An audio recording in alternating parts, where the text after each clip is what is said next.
Welcome to Up In Smok'd Podcast. I'm here with Kerry Fitzgerald. Welcome, Kerry. Hello. Thanks for joining me. Thank you for having me. Kerry Fitzgerald, so you're Irish? Yes, both my parents are Irish. Both parents are, where are they from in Ireland? Kerry and Waterford.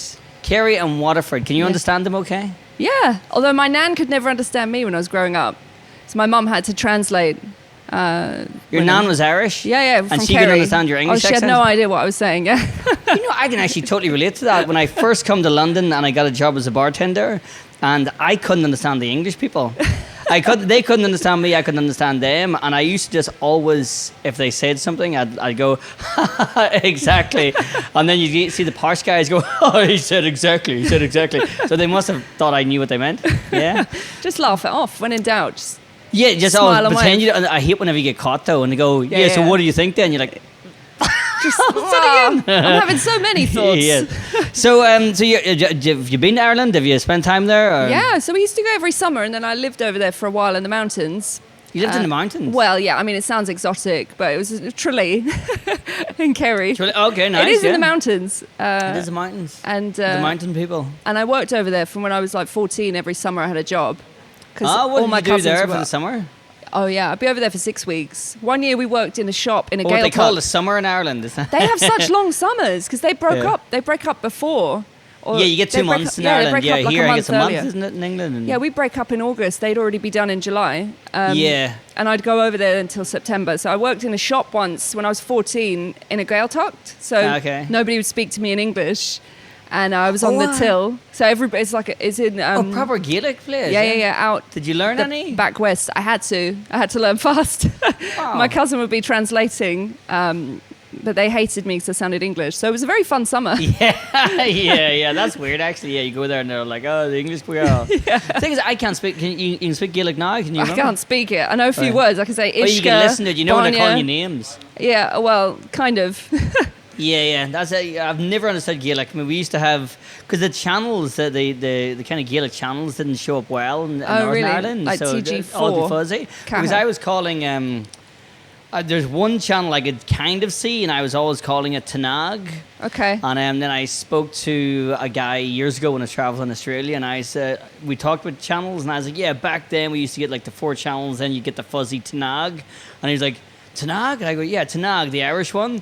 And he'd go, you mean Tina G? I go, yeah, looks like Tanag to me. So you've lived in England all your life? Yeah, apart from you're when I was a over proper there. Londoner from So the Old Kent Road. Old Kent Road. So it was like Old Kent Road or out in the mountains in Ireland. That was my upbringing. Wow. What a transition. Yeah, Exactly. What a exactly. change. Yeah. Yeah, so London and growing up, what was that like? Well, I was on a council estate and it was lovely. We had everybody was kind of first generation British. So all of our parents were from different countries. So there's lots of different cultures and everybody's front door was always open. Sounds a bit like the 50s. London, I know. Really? Wow. I know, it's hard to imagine that an Old Kent Road leaving the door open. I know, but we did. And we would run into each other's houses and parents would feed everybody's kids. We could see Tower Bridge off the balcony and and Canary Wharf. It was an amazing location. Nice location for sure, yeah. And we didn't really know that it was not normal. We thought that that's just how everybody lived. Yeah. Then I got to university and you friends. Realize no. I was like, whoa, people had orchards and, they owned their houses. I was like, okay. Yeah, different experience. So now you're comedy, acting, all the stuff. Yeah. So what's first? Well, I trained as an actor. So that was the first thing. I got a scholarship to go to drama school, so I was pretty lucky. Nice. And because we were on the Old Kent Road, I could get the 168 bus all the way up to Belsize Park. And I went to Central, which is in Swiss Cottage. So I get like a 1.5 hour bus ride each way. What's 1.5 each way each day to go to? So I had to get up and leave my house at like you really 7:30. Want that, didn't you? Yes. Yeah. So I trained as an actor first, but and then I write as well, and I do stand up. Yeah. So, but the stand up is kind of newer. So why the stand up? What took you? When if you're doing the acting, what made you say you want to do comedy? Was it like doing a skydive? You're like, I want to do something mad. It's just good fun. It's nice. I think I think why not go for joy? I think at drama school, and I think in acting there can be some really unhealthy kind of attitudes. Like you have to suffer for your art and you have to bring up Yeah. all your trauma and you Yeah. have to live it for real in front of an audience, which I admire, but it's not great for the old mental health. Yeah. It's much more fun to get up and talk about inappropriate things and make people giggle. So did you tell me, did I understand this right, that you asked ChatGPT what the genre was? Is that right? Well, at first, because everyone's trying to find themselves, aren't they? Like, who am I? You used your material and asked it, Yes. who am I? I put it in there, yeah. 'Cause you asked AI, who am I? So I did a comedy course, and I hate AI and ChatGPT. Okay. But everybody in the comedy course was like, "Oh yeah, so you should put your stuff into there and just ask what your style is." Mm-hmm. And so I did, and it was interesting. And It was what actually did it very say? helpful. They said it was like honest and a little bit surreal and self-deprecating. And then it named some comedians that I was similar to, and I was very flattered. Who? One of the main ones being Ali Wong, who I absolutely love. Ali Wong, yeah. I'm obsessed with her. Yeah, cool. So that style, and I was like, well, okay, that makes sense. I like that. And it gives you a bit of clarity then if you're writing to, to know what your vibe is and what to lean into. But then also just through gigging, you learn that. Like, Yeah. So why did you say you don't like AI? You're against? No, I hate it. What do you mean you hate it? What? I'm very passionately against it. Passionately? Oh, I wow. am, yeah. So tell me more. Tell me, why do you hate AI? Well, so both my brothers are CGI artists. Okay. Yeah. And they've talked a lot to me about how it's basically going to make a lot of jobs redundant. Yeah. I don't think it'll do it for writing anytime soon because it can't write for shit. But I think in terms of stuff like CGI, it's already having an impact on that sector. And I just feel really annoyed about that. I think I love the fingerprint of humanity on the artwork that I enjoy. And I think I like the different humans who come together to make that artwork. I don't know if I feel as excited about artwork that's made by a machine. I just don't. I think the whole point of art is to reflect humanity. Yeah. So then if you're making it with AI, I just don't understand the point, except it's economic. Like there's, wasn't it Emilia Perez where they said that they'd used AI on some of the actors' voices and stuff. Oh, okay. I know we've had autocorrect and auto-tune and stuff like that on singing for a long time. Yeah. But I just think it's veering into territory where you're going to be just replacing a lot of humans with nothing. But I think it always evolves. If we would just change direction, and if some stuff is taken care of, then we would just do other stuff, and keep ourselves busy. Can't AI do the things we don't want to do rather than all the fun things? Yeah, I know. Yeah, I agree. Can't they make AI laundry? Yeah, wouldn't that be ironic if we thought we were going to create this technology that was going to take care of all the stuff we didn't want to do, but we end up being the ones doing the cleaning and the cooking and everything else. The AI goes and does all the art pictures. and the writing and the. What's the point? Yeah, I don't know. I mean, I don't know if you just had a bad experience with the writing, but I've actually, and some of the stuff that I've tried to write, I'm trying to work on this book, and the reason why I couldn't use AI for it is because I thought it was writing it too well, and I thought this is just unrealistic. People would say there's no way he wrote this here, because I took like a page or a few pages that I had written, and I put it into AI and said rewrite that to be creative or funny or whatever, and I came back with this incredibly articulate stuff, and I was like, no, that sounds too good, because if I ever did do a book like that and released it, that's the level people would be expecting me. That would be my voice now in writing. So I was like, nah, I'm going to simplify this here and come across as dumb as I am and just write it in my tone, So, but I with the art, definitely I agree. You can't appreciate a piece of art that AI has made. Yeah. Well, I think you can appreciate it for a second, but then I think you have to ask what's behind it. Yeah. Like, it can look cool. Well, soon there's going to be a lot more behind it than you realize. I just seen, 2 days ago, I don't know if this was fake stuff. It's hard to tell now, but it showed, what was it, 2 AI software. So one is speaking to the other one to make a booking or something like that, and once they realize that they're both AI, they start speaking in a different language to each other, That's an AI terrifying. language. That's what happens before they take over the world. Yeah, so it's kind of like, and humans can't understand it. Yeah, it's kind of like Terminator. What? Happening. Yeah. But we're doing that. And also, the government at the minute are like, yeah, we need to support AI. Everybody's kind of acting like, oh, it's going to happen, so we just have to integrate it. Yeah. Why is it just going to happen? It's not nature. It's not like a flower growing in the earth and you're like, oh, we just have to learn to live with it. It's not like a virus. We're feeding it. You could just stop. Yeah, that's what I did see. Someone said that it's always been there. We've just now discovered it. It's like, no, it hasn't always been there. It literally hasn't always been there. You know, it's it's like building a house and then walking in and seeing the space and saying, this was always here. Yes, that space was always there, but you built the thing. Yeah, you know, exactly. that made it the house. Yeah. You know, so no. Let's see. I'm curious. Is this us finishing ourselves? I think so.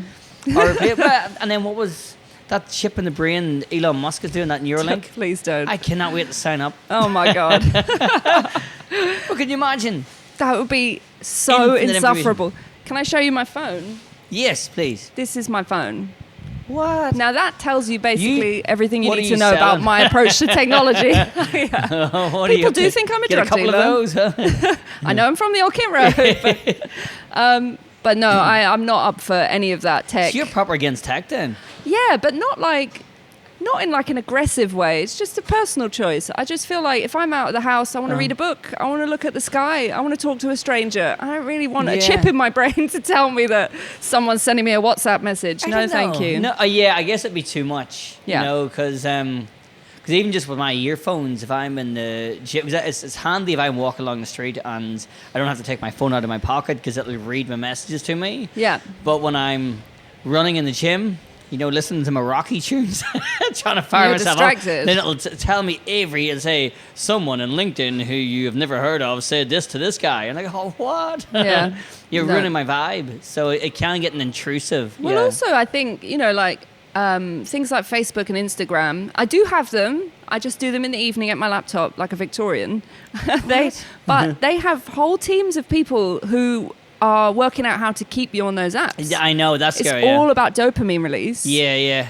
And like, if you had a piece in your ear, they would just be doing the same there. So how can I keep this going? How can I keep them using the technology? Yeah, that's true. Actually, the dopamine. It's actually scary sometimes when it is the dopamine, isn't it? Because you're sitting scrolling. Yeah. You should be going to sleep right now. You know, it's midnight.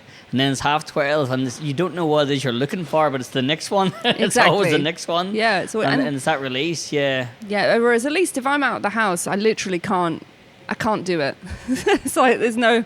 Yeah, although I guess I kind of like the idea of just being able to, like, I saw the one where the guy gets the chip in his head. And then he's like moving stuff on the screen. He's moving the cursor like this here with his mind. And I'm like, wow, that's where it started. It's like that game we start off with, where it's the dot that goes up and you move the thing up and it knocks it back down again. And look where the games are now. Yeah. So if you're starting off just moving a cursor with your head, what's that going to become? You know? So well, when you get that, tell me. I'm going to hang out and see how that goes. I was going to get, which I thought would be cool. I saw these glasses. I know it's probably going to be a common thing now with the glasses, and you can put, like, for example, a teleprompter inside.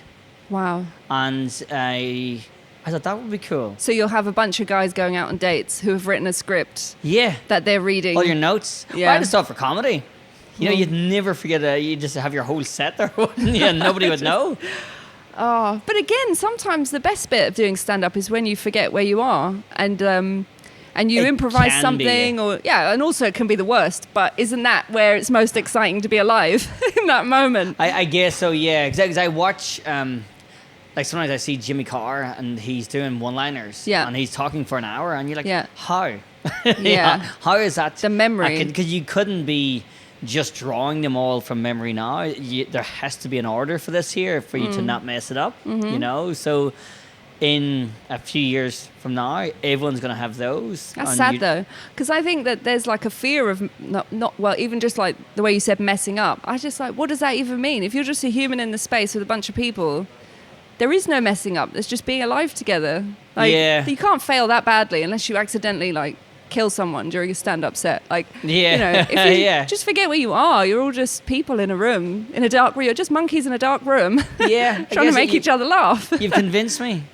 I'm dropping technology. Yes. Can you get one of those phones? A trap phone. It costs £10. Because you're quite rebellious. You're sweet, like your kids, home ed. Yes, we home ed, yeah. Well, what made you make that decision?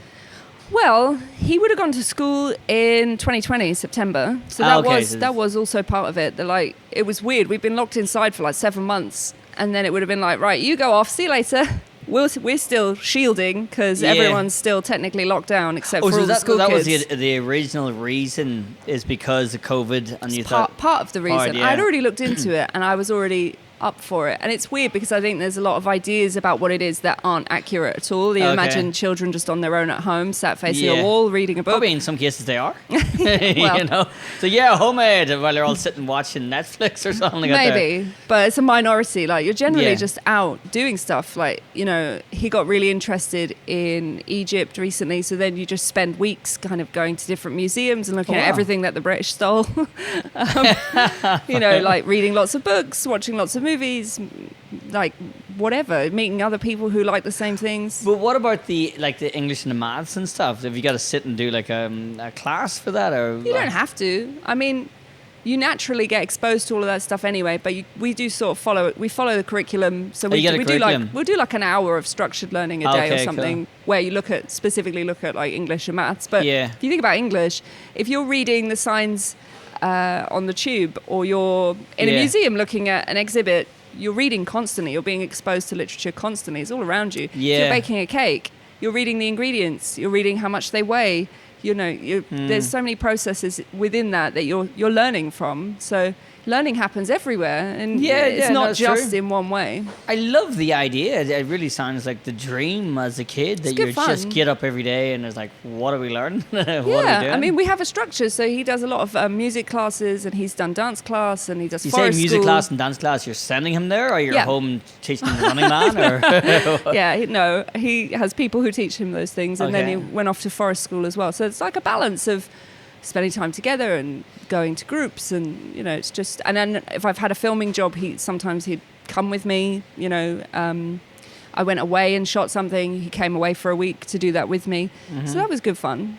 So he must love it then. Is it the one you got one? Just one, yeah. Yeah, cool. Okay, that's the way to live, I think. You know. Yeah, he's been in lots of different environments. He's done lots of cool things as well, and it's very different. It's just such a long day as a kid, isn't it?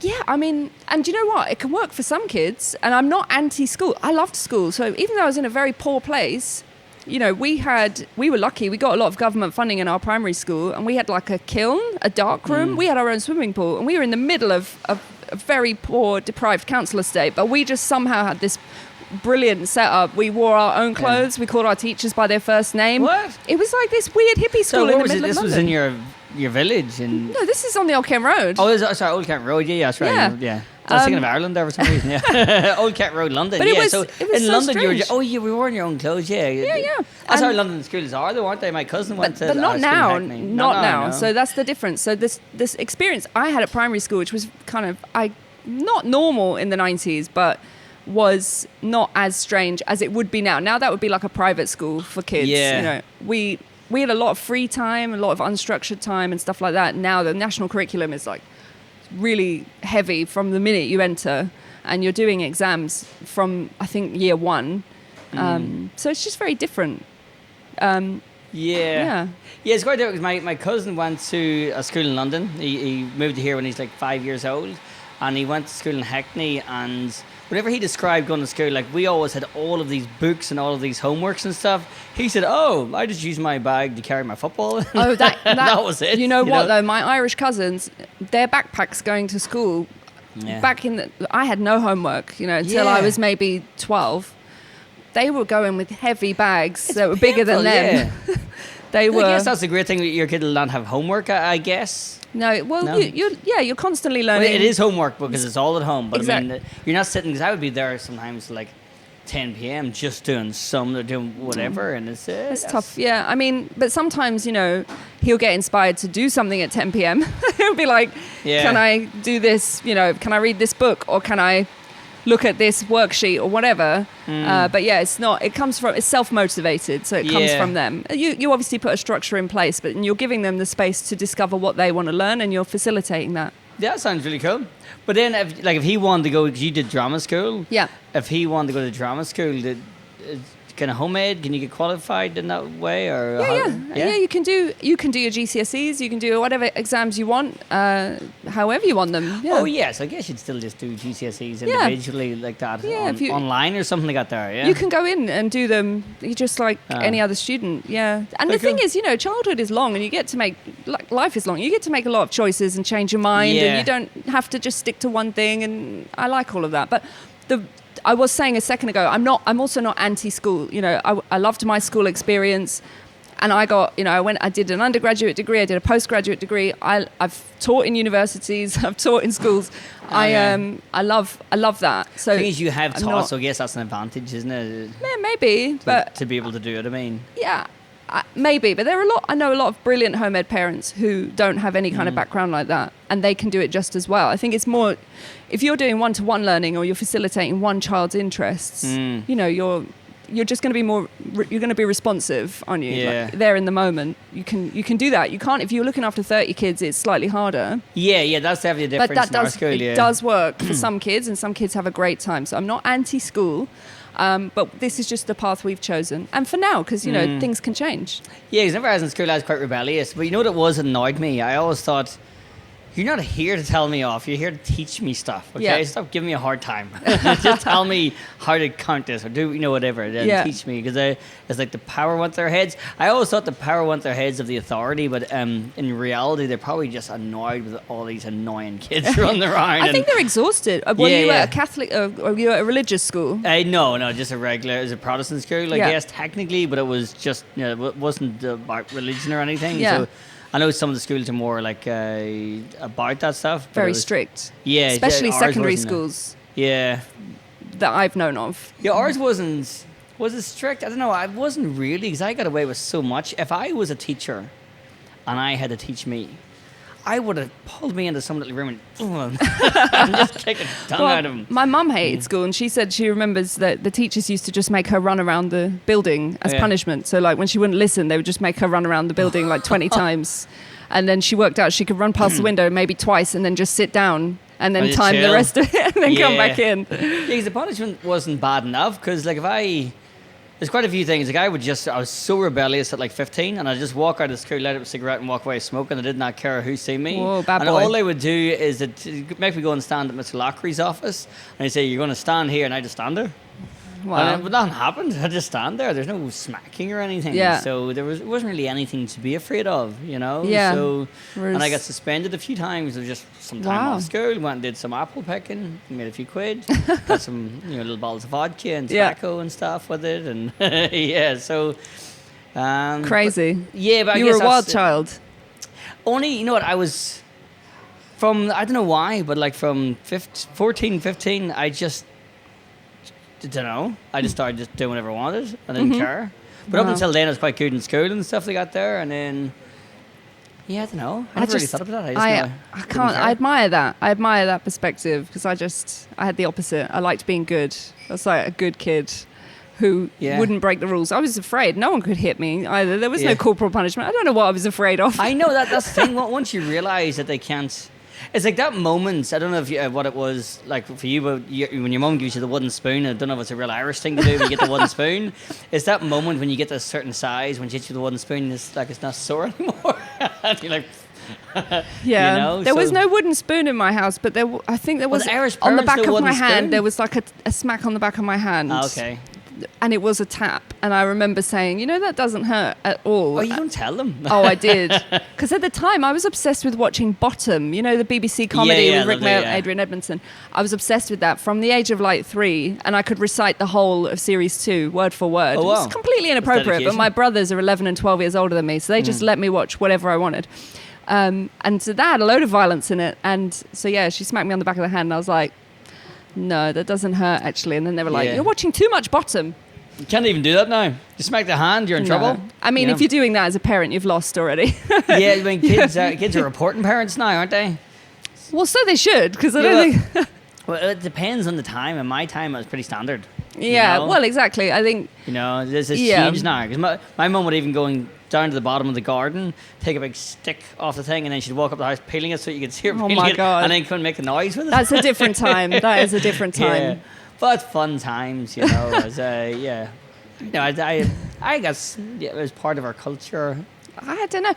I think maybe it was just that these people were baby boomers who'd been brought up in a horrendous amount of trauma and nobody knew how to process anything. I know, yeah. That's what people tell me now. It's like, what, you get smacked? I was like, yeah, it was pretty standard Irish stuff. Everyone gets smacked. It was like, oh no, mum knows I did this or that or whatever. It's always the mum. That's the one you're afraid of. The dad was too busy. Yeah, dad. Yeah, working or... No. For me, it was a stepdad, and he would just sit there with his leg crossed as we were getting smacked, and he'd be like, I told you, boys. I told you not to do it. Oh, God. But he hadn't told us anything. That was just... Anyway, I don't know if you can still get done for that, but yeah, there you go. So that didn't happen, okay? Okay, so you've been doing some writing. Yeah. So it's comedy writing. Yeah. Well, cool. I've written a couple of features. They're sort of funny, but they're like mainly dramas. But there's always comedy in whatever I write. Yeah. Okay. Yeah. And what inspires it, or where do you get your where do you pull the ideas for your writing? Just like real life. Just real relentlessly life, writing what about kind of my own things, trauma. like relationships or. Yes, I quite like stories about people who come together, who like find themselves in a group and learn how to love each other. That seems to be a theme that comes up a lot. As in like people who learn to love themselves and then connect with other people through that. Seems to be a theme. And then also a lot of grief I write about. In a funny way. In a funny way. Lols. Yeah. It can be done, right? So whenever you ever do comedy, like for the stage, and it's like a bit of a dark story, you're playing with fire, but then the room goes quiet, and you're like, I shouldn't have done it. Yeah, 100%. Yeah, you try. You're like, maybe tonight, this audience, I've got them. They're going to let me go there. And then you go there and you're like, nah, reverse. Yeah. Get out. I went to watch one of the most impressive shows I think I've ever seen. And it's not even a comedian I used to watch that much or ever really watch much, but I watched him live. Irish guy, I can't remember his name. Skinny dude, long hair, glasses, does a lot of mock the week. I think I know who you're talking about. I can't remember the name. No, it's just he's Irish. You're saying O'Brien to me. But so he done this show as a 1 hour show, and it's him talking about switching off his brother's life support machine. Oh my God! And it was so funny. It was a true story, and he was. You could see that it was very like emotional for him and stuff. What was? No. He's on that show sometimes. I know. Skinny guy. He performs in Kingston a lot. I know who you're talking about. Right, anyway, but the show is him telling a real life story about his brother. He tells things about his brother used to say and do. Wow, that's incredible. And it ends with him agreeing to switch off his brother's life support machine. Wow. And I think it's him and his mum sit there and watch while he said it's not like in the movies whenever they come and they switch off the machine and it goes beep. And it just stops. He said what you do is you sit and watch your brother for about half an hour doing all these movements and stuff. He said you're watching him die slowly. But I think that if you're doing an hour-long show about that, there's a difference trying to get up and do 5 or 10 minutes where you touch on something like that. The audience, they're not there for you. They're watching like a load of different comedians. Yeah. You have a very short amount of time, and they don't want to go to a deep place. But if you've got them, they're your audience. I guess they're coming for an hour. In this case, it's you have his permission audience. to go there. Yeah, and I think I really admire that. I think that the best. I think that's why I love comedy, because I think you can sort of sneak in much more emotion and truth, and it's a healthier way of exploring it. I think if you're making people laugh while they're crying, then I think that's lovely, because that's more like life as well, you know. And especially if you're Irish, like if something traumatic's happening in my family, all anyone is doing is telling jokes. Yeah, exactly. Nobody's talking about in an Irish sadness. Way. There's so much laughter. Oh my God, all drinking or laughing. It's weird how they just make light of pretty big things. I think that's healthy, though. I think you have to have that. I think that's really cathartic and bonding as well, and just lovely. I think that's a nice way to process things. Yeah, so long as you know you're actually sad. If you're just making the jokes, if you just then you're just repressing. And that's what they used to do over here. Yeah, I can understand. Yeah, that would actually. Yeah, but so I thought that was very brave of that guy. Yeah, because I guess he's very confident already as a comedian. This is what he does. It's for as long as I can remember. He's been on television. Yeah. So he's confident what he's doing. Is it Gabriel Byrne? Yes. Oh, what did you say? Is it Gabriel Byrne? No. Oh, that's who I was thinking of. It's something. And it's not a brand. Oh, something. Damn it. We'll get there. Yeah, yes. But I just thought if you got up and you tried that, and it was too tragic, and the people weren't laughing, then you've got one awkward 1 hour show. you know, and there's a small sure intimate audience as Yeah. well. So I think there was only, I don't know, I think there's 50 of us or something like that there. And I thought if this hadn't went well for you, this would have been the most awkward experience. You telling us about switching your brother's machine off and him. And so he said, I think the punchline, the very end punchline, was something to do with his. It was a callback where he said about how his brother would. I think whenever they went drinking or something, his brother would always vanish without saying anything. So he said that that him and his mum sat and watched while his brother nearly died, and then they were like, it went on for too long. So then they went to get a tea or coffee, and then they come back and he was gone. They're like, oh, typical of him, gone whenever you're not watching or something like that. I thought, yeah, well done, mate. That's brave. Well done. That's one of those shows where somebody will be crying while they're watching the end, and they'll be laughing, but they'll probably be experiencing something. That's emotional, but I'm laughing because the punchline. Because I guess punchlines themselves are kind of like a science, aren't they? It's you're laughing because you didn't expect that thing to be said or whatever, or whatever. Yeah, exactly. Whatever the science is to laughter. I don't know. It's surprise, a lot of the time, isn't it? So, I guess it depends on what you think. When you've got an Irish background, so you Catholic? Yeah. Strict Catholic? Well, I'm not, but my mum was. My dad wasn't. He'd gone, he'd been in schools with nuns and stuff, and he was very anti kind of church. But though he did want the last rites when he passed away, he had already asked for that. So, see where I come from. As an insurance policy, I guess. Yeah, like, exactly. Just in case. But does it count if you're just in case? Because where I come from, it seems more like it's the religion's more of a species rather than a belief. Because if someone's got a Catholic mum and a Protestant dad, you'd say that they're half and half. Right. You can't, it's a religion. You can't half be this and half be that. No. Like as if it's. And how do you get brought up as that? As well, with one of each parent. Because I guess, in my village anyway, nobody's really going to church anyway. So no, my auntie. Nobody cares. We used to have to go to church whenever I was over there. For the summer, we'd go every week. We'd go to church, but my auntie would only come with us if she was singing that week in the choir. Yeah. If it was her turn to sing, she'd go to church. And then the my older male cousins and my uncle didn't have to go because they'd be working on the farm. Yeah. So it was just like me and the other young female cousins at church, and we'd just sneak out at communion and go to the shop and sort of hide around the back anyway. Yeah. I think it was more like showing each other that you were going to church. I guess it's like turning out together. Exactly. It's a small village. Yeah. It's like, okay, we're all here. Yeah, everyone's accounted for. Yeah, evidence that everyone's here. Everyone's repenting. In my village, actually, there was a lot of proper churchgoers. It doesn't mean anything. It is for show. Yeah. And these churchgoers, and there was some kind of charity set up for people who were victims of the Troubles. Right. And then it was revealed after a few years that all these people who would go to church every week, they were taking all the money. Abandoning his cars and houses and all that kind of stuff, and it was charity stuff. And they're all proper churchgoers, Whoa. That's what I'm saying. It doesn't mean anything. It's just it's a kind of it's just a look like you're into it. Yeah. But I always found it too boring. I thought, no, I'm not going to. I think I don't even know what I believe. No, I think I believe a bit of everything. Everything? Yeah, I believe there's something, and I. Who? What do you think? I don't know. Which one? Tell me. I can't tell. I mean, there's like hundreds and hundreds of gods people pray to, right? Which one do you go with? Exactly. Maybe go with all of them just in case. But the point is, some of them you're not allowed to do that. Why? Well, I think like the Christian one. Who makes the rules? Oh, okay. The Christian one, he's saying you believe it's me or nobody. Oh well. So if you believe in that one. Which I asked ChatGPT recently, actually. You talk to ChatGPT too much. What? It fills in the void sometimes.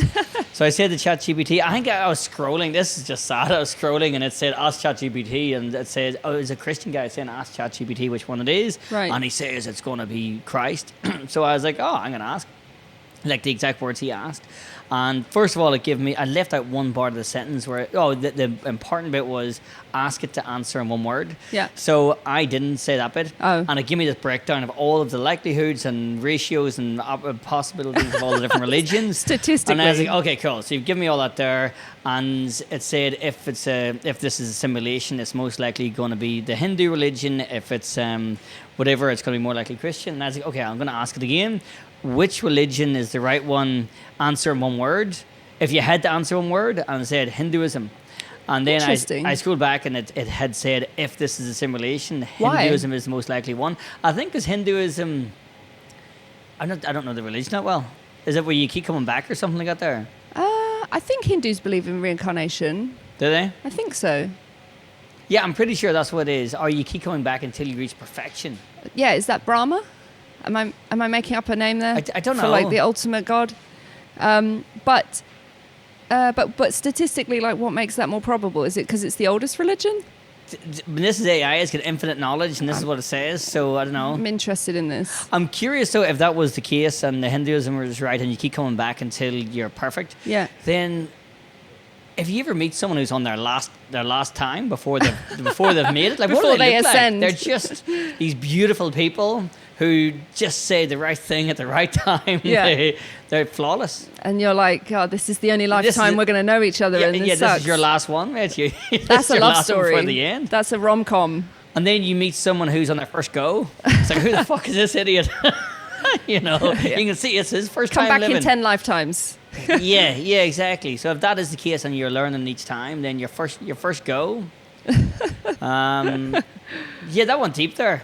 It did. So we gone into really covered religion there, and I think we summed it up pretty well. Actually, well done. We've put the world to rights. So BAFTA Rockcliffe. Yeah. So the BAFTA, obviously very familiar. Yeah. The TV awards or something. Yeah, and film. Yeah. And film, yeah. Yeah, but the BAFTA Rockcliffe is a writing award. So you submit a script, and then they make a short list, or a long list, and then they make a short list. So I got to the short list just before Christmas, which was very nice. And what was the story? What were you writing about? It's a story called A Dark Night at Number 20, and it's set on the block I grew up on. Okay. And it's about an 11-year-old girl who wants to be a detective, and her best friend's dad goes missing. Did you want to be a detective? But my friend did. Okay. And my real friend, she told me a story about how she used to sit and look out her bedroom window and make notes of all the cars that were driving in and out of the car park. And I just thought that is the best image ever. I loved it. And I became obsessed with that image. Okay. And so then I wrote this show around this kid whose best friend's dad goes missing. And then the whole show, it became a feature film. So throughout the story, you believe what the kids believe, and you go on this journey with them that he's been maybe in trouble, maybe murdered, like we're following this detective trail.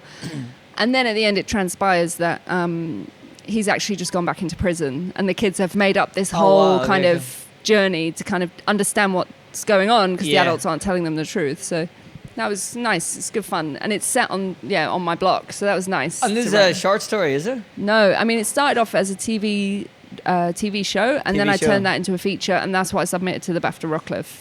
Okay, cool. Feature. So that's could that potentially end up a TV show then? Well, it could be if someone will pay me. Yeah, be a TV show, babe. It can be. But what do you do? Show. You gotta try and get it back out there again, until someone's like, you just send your scripts out to people, and they read them, and then they might option them, and then they might. So do you write it as a script then? Are you right? You do, yeah. Yeah. I've been trying to write this story now and it's all true stories. It's 2 books. I'm trying to write them for, I'm going to say on off 10 years now. Oh, wow. But I've made the most progress probably in the last year. Yeah. But the biggest problem I had was trying to structure it. And I was like, should I write it as a script? So I'd already written it in the second person. And then I wrote it as a script. And then I was like, I'm going to write it as like a 6-part series thing. I started trying to write it like that. Yeah. And then I had so many different versions of it everywhere. It just spun me out. And that's trying to put it all together as well. Yeah. I was like, right, how am I going to make this flow so I know where I'm at? 'Cause I'll be about to write a chapter of it where I'd written like which story I was picking for each chapter. And I'd be about to write one. Or I'd write a bit of it, and then I'd save it, and then when I come back to search it, I'd see a big long one I've already written. I'm like, I wrote that already. It's been so long. I think that's part of the process, though. You get everything out, and then you start pulling it apart, and then you start not knowing what you have. Yeah. And then you end up, it's like... I'm stuck in that bit. Yeah, you've got untangled. So you basically make a jumper, and then you're pulling all the thread out again, and then you remake the jumper, but this time it's better, and it actually is going to fit someone. It's a big job. Yeah. Yeah, it is. It takes a long time to write. I mean, how long did it take you to write that one? That A Dark Night at Number 20. It took that years. I probably did the first draft in 2021 or 2020. Very first draft. And you think, okay, it's not far off. But then when you work on that, you're not working on that one continuously the whole time. Yeah. You might work on something else and then go off and shoot something and then, whatever. But But yeah, then you get to a point, like there's another script that I'm pitching at the minute, and I've literally been writing that for like 3 years. Right, and okay. it's 25 pages. But it takes, you end up, I've written like it's a TV series, so I've written like 3 or 4 episodes of that series to find the right pilot episode. Yeah. And then you put your characters in lots of different situations, and then you keep honing it until you get to a point where you're like, now it's ready. I thought it was ready 2 years ago, now it's ready. See, that's good to know, because I was like, nah, maybe this isn't, because I really want to get the story out, but I'm like, I just keep getting so confused by it. But it's good to know that other people are in the same situation where they've got all these bits. There's Save the Cat, the book. No. Save the Cat. So that's a screenwriting book. But there's a thing he said in that which I thought was really helpful, which was, your character and the world you're writing, that all exists. Their whole lifetime exists in front of you. And all you're doing is selecting moments that you're going to put into this one project that will tell the arc that you want to tell. Okay. And you can write as many of those moments as you'd like of their life. And then pull them out, you mean? And then pull them out. Yeah. So I only just started thinking this recently. I'm like, do I put that in? Should I add that? And then I'm like, oh, maybe I'll just do that. Just write all of them and then the end. But it's trying to make it make sense. And then I'm like, oh, if I take that bit out, have I got to explain this back here or something so people know about it? But maybe is 10 years an exaggeration? It could have been more or it's less. I don't know. Yeah. It was only like the last year I started really doing it. And that's what confused me. I even got this software, First Draft or something I got there. I started writing the script. And then I was like, oh, but I can't explain was it? Final Draft? Final Draft, yeah, that's it.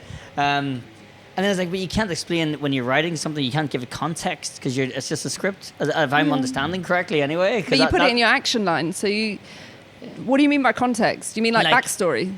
Yeah, so backstory is one bit, yeah. And then also explain. I don't know. I just find myself a lot where I want to write because blah blah blah blah blah whatever. You know, and I can't. You put what you need in the dialogue, and then you let the actors work some of that stuff out as well. And if the dialogue is clear enough, it will be clear for them. Okay. So that's how to tell sometimes. Right, and have you got more in the pipeline? Have you got more that you're working on? So I've got this TV comedy about 2 sisters with OCD called We're All Going to Die in a Fiery Mess. Oh, nice. Yeah, that I am currently pitching. And then apart from that, I've written a couple of features. So, that's just sort of tinkering away on those things. So would that be your first love of it all? Or it's hard to choose a first love. Like, you can't pick a favourite child, I'd imagine. Could you not? I love them all. I think they all go together. I love all those things. I think all the things I do inform other things. As a performer now, when I read a script, I have a different perspective, I think, because I've been writing so many scripts. And then when I'm writing, I'm thinking of the performing aspect. And then when I'm on stage doing stand-up, these skills just come together. You're editing in front of an audience, aren't you? Yeah. You're trying something out, and then you get feedback immediately, and then you're changing what you do. Yeah. So like they all go together. But then you find out with comedy, because I find that I edit a joke because it worked every time, and then they didn't like it, and then like, oh, I better change this, and then now nobody likes it, Well, but they did like it at one time. That's the thing. Taking too many notes also ruins a project. Yes. I've done that. Like I've had a pilot, and then I send it to too many friends, and I get too many different ideas. This was like when I first started writing, and I take everybody's notes. Yeah. And then I ended up with this like horrible mesh of nothing. Mm-hmm, yeah. Like I tried to write a feature film about a female spy who was also a mum. You like a spy thing? I was so excited about it. And it was that her husband is taken, and she has to get him back. Right. And basically, Black Doves. So it's called on Netflix. With Keira Knightley and Ben Whishaw. No, I think it's Black Doves. It came out at Christmas. That show is like the female character in that is what I was trying to write for many years, and like I just took too many notes, and the project had no clear focus in the end, and it was just a horrible Frankenstein project that I could not make work. Okay. It exists now. Someone else wrote it, which is good.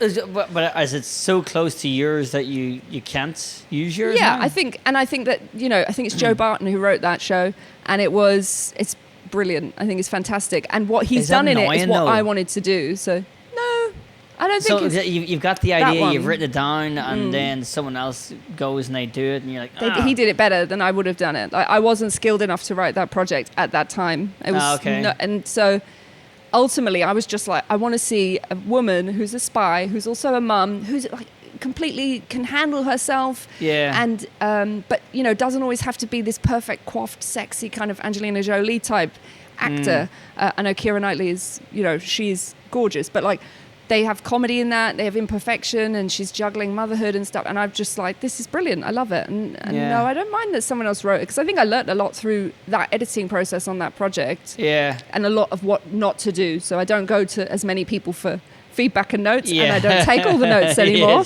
because you have to retain the focus of what you're actually trying to make. Yes. Yeah.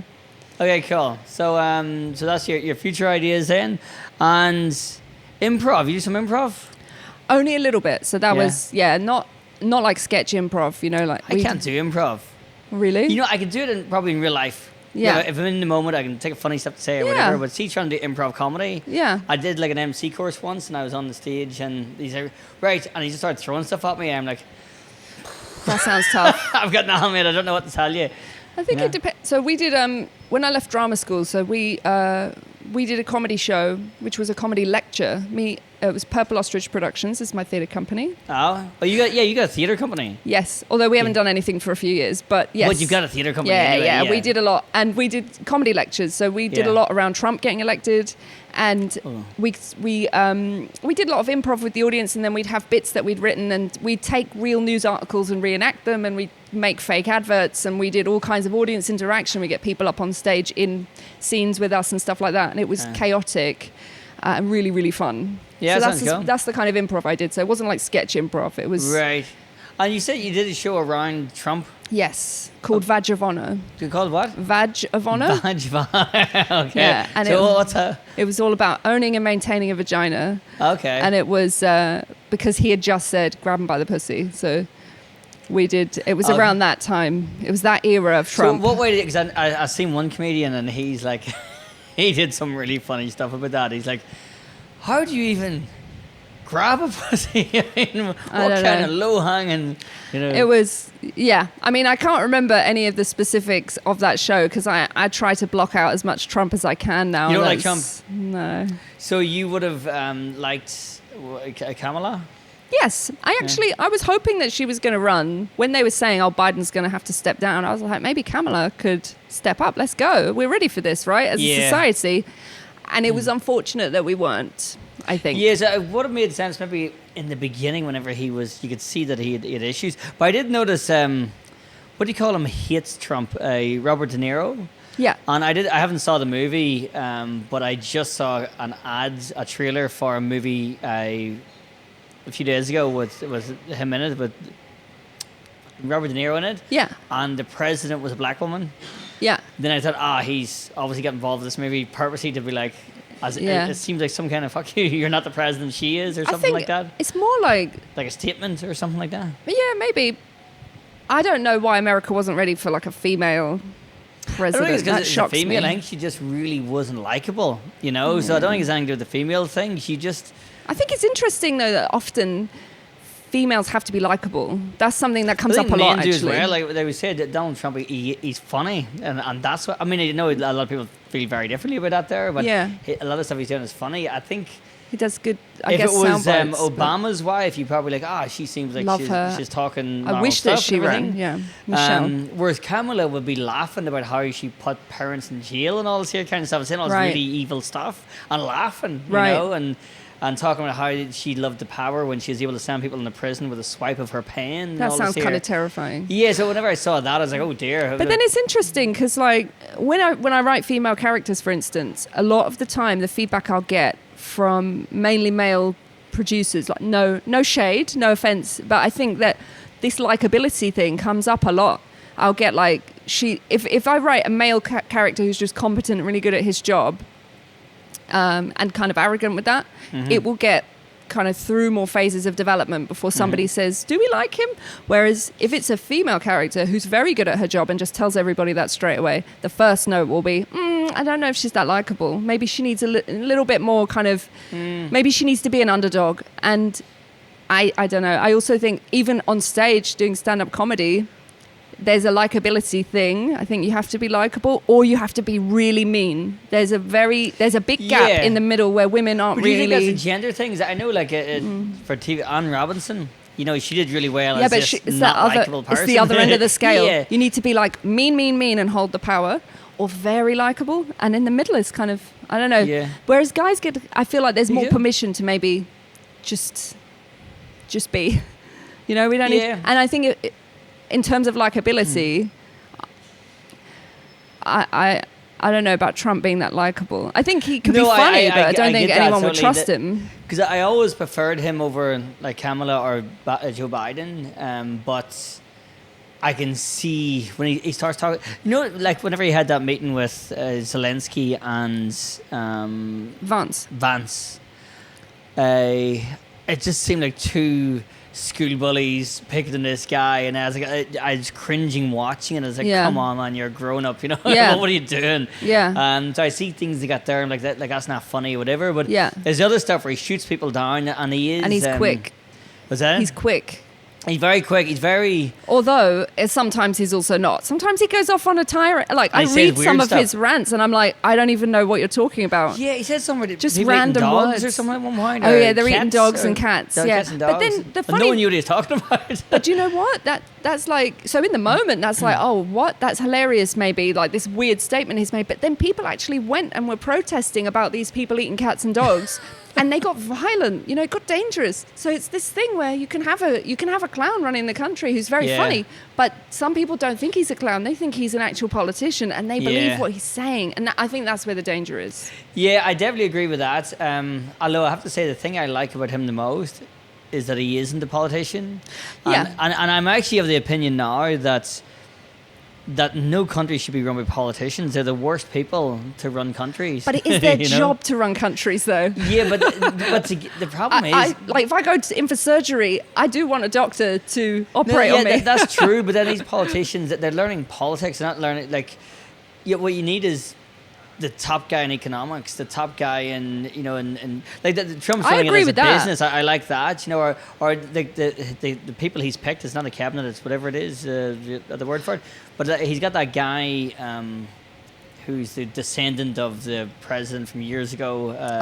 What do you call him? He's a real sports fanatic. They've got him into looking after the health of the country and stuff. I see what you mean. Like he's picking the right people because that's what I mean. Although Trump himself went bankrupt several times, right?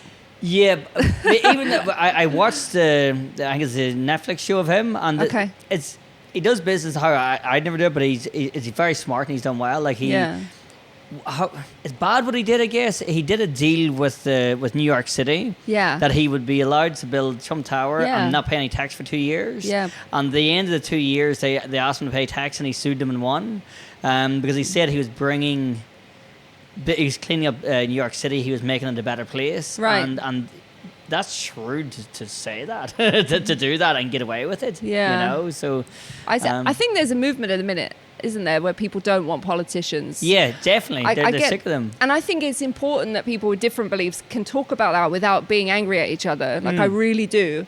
I think that it's easy for you to feel rage at the people who have a different belief to you. Yeah. I think that you need to be able to have a discussion, because I love a grey area. Ooh. Yeah. I love a middle ground. Oh, I love a centrist dad. Yeah. Let's go. I'm so not here for any more anger or any more rage. I think we can all just chill out a little bit and meet somewhere in the middle again. Yeah. Wasn't that nice when we used to live there? Exactly. I'm being from Northern Ireland, and I've seen it growing up where you get these really angry Catholics at really angry Protestants, and vice versa. They hated each other. And I remember working in this factory, and it was like right up there was a wall dividing the town, and our factory was on the wall. Wow. And me and this Catholic guy are next to each other. Our job was like just moving boxes around and stuff. And we looked, and we could see the people from this side running up with bricks and things, and then the guys come on. We knew people from both sides, and they come down and they're all throwing at each other. It's like you don't even know why you're angry. Because whenever I moved to that town, I'd hear like little kids calling me names to do with the religion and stuff, and you know that they've learned it from the parents. Yeah. So it's that stuff's learned, and there is no need. They should just all be like, wait a minute. What we're fighting over here is no big deal. We should be just allowed to, have different opinions on a thing. I think so. I think like being angry. I think as long as you're not, as long as it's not really extreme. You're not being like racist or sexist. Or xenophobic. I think there are extremes where that's not okay.